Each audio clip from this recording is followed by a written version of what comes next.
Canada പൊതു തെരഞ്ഞെടുപ്പിൽ വിദേശ രാജ്യങ്ങളുടെ ഇടപെടൽ ഉണ്ടാകാൻ സാധ്യതയുണ്ടെന്ന് രഹസ്യാന്വേഷണ report. India, China, Russia, Pakistan എന്നീ രാജ്യങ്ങളുടെ ഇടപെടൽ ഉണ്ടാകുമെന്നാണ് ഇന്റലിജൻസ് ഏജൻസിയായ CSISന്റെ റിപ്പോർട്ടിലുള്ളത്.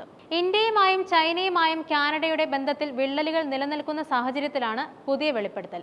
2019-2021 വർഷങ്ങളിലെ തെരഞ്ഞെടുപ്പുകളിൽ ഇന്ത്യയും ചൈനയും ഇടപെട്ടിരുന്നുവെന്ന് കാനഡ ആരോപിച്ചിരുന്നു. എന്നാൽ ഇടപെടലുകൾ തിരഞ്ഞെടുപ്പ് ഫലത്തെ സ്വാധീനിച്ചിട്ടില്ലെന്നായിരുന്നു അന്വേഷണ സമിതിയുടെ കണ്ടെത്തൽ. തിരഞ്ഞെടുപ്പുകളിൽ ഇടപെടുന്നതിനായി കൃത്രിമ ബുദ്ധി ഉപയോഗിക്കുന്നുണ്ടെന്ന് CSISന്റെ റിപ്പോർട്ടിൽ പറയുന്നുണ്ട്.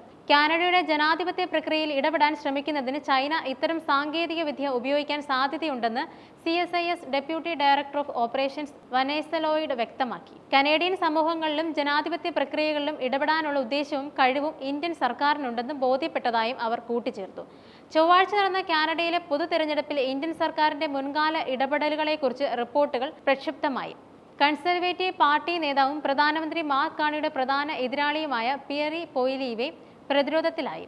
2022 കൺസർവേറ്റീവ് പാർട്ടി നേതൃമത്സരത്തിൽ മിസ്റ്റർ പൊയ്ലീവെ വിജയിച്ചപ്പോൾ ഇന്ത്യൻ ഏജന്റുമാരും പ്രോക്സികളും പണം സ്വരൂപിക്കുകയും പിന്തുണ സംഘടിപ്പിക്കുകയും ചെയ്തതായി കനേഡിയൻ ഇന്റലിജൻസ് ഉദ്യോഗസ്ഥർ പറഞ്ഞതായി കനേഡിയൻ വാർത്താ മാധ്യമങ്ങൾ റിപ്പോർട്ട് ചെയ്യുന്നുണ്ട്.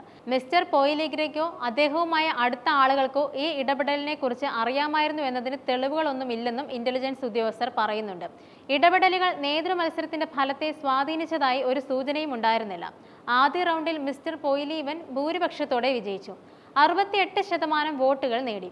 എന്നാൽ കാനഡയിൽ വിദേശ രാജ്യങ്ങളുടെ ഇടപെടലുകളെക്കുറിച്ചുള്ള രഹസ്യ വിവരങ്ങൾ ലഭിക്കുന്നതിന് ഉന്നത സുരക്ഷാ അനുമതി നേടാൻ മിസ്റ്റർ പൊയ്ലീവെ വിസമ്മതിച്ചതിനെക്കുറിച്ചുള്ള അസ്വസ്ഥമായ ചോദ്യങ്ങൾ ഇന്ത്യയുടെ ഇടപെടലിനെ കുറിച്ചുള്ള വാർത്തകൾ ഉയർത്തുന്നുണ്ട്. ഉന്നത സുരക്ഷാ അനുമതി ലഭിക്കാൻ വിസമ്മതിച്ച ഏക ഫെഡറൽ പാർട്ടി നേതാവായ മിസ്റ്റർ പൊയ്ലീവ്യ ക്ലിയറൻസ് ലഭിക്കുന്നതിന് തനിക്ക് പരസ്യമായി പറയാൻ കഴിയുന്ന കാര്യങ്ങൾ നിയന്ത്രിക്കുമെന്നും പറഞ്ഞു. അതേസമയം കാനഡയുടെ ആരോപണങ്ങളോട് ചൈനയും ഇന്ത്യയും ഇതുവരെ പ്രതികരിച്ചിട്ടില്ല.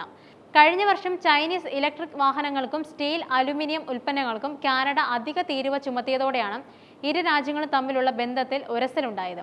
ഇതിന് പ്രതികാരമായി $2.6 ദശലക്ഷം മൂല്യമുള്ള കനേഡിയൻ കാർഷിക ഭക്ഷ്യ ഉൽപ്പന്നങ്ങൾക്ക് ചൈന തീരുവ പ്രഖ്യാപിച്ചു. മയക്കുമരുന്ന് കടത്ത് കേസിൽ 4 കനേഡിയൻ പൗരന്മാരെ വധശിക്ഷയ്ക്ക് വിധേയമാക്കിയ ചൈനീസ് നടപടിയിലും കാനഡ ശക്തമായി പ്രതിഷേധിച്ചിരുന്നു. ഖാലിസ്ഥാൻ വിഷയത്തിലാണ് ഇന്ത്യയും കാനഡയും തമ്മിലുള്ള ബന്ധം വഷളായത്. ഖാലിസ്ഥാൻ പ്രവർത്തകർക്കെതിരായ ഗൂഢാലോചനയിൽ പങ്കുണ്ടെന്ന് ആരോപിച്ച് അംബാസഡർ ഉൾപ്പെടെ 6 ഇന്ത്യൻ നയതന്ത്രജ്ഞരെ കാനഡ കഴിഞ്ഞ വർഷം പുറത്താക്കിയിരുന്നു.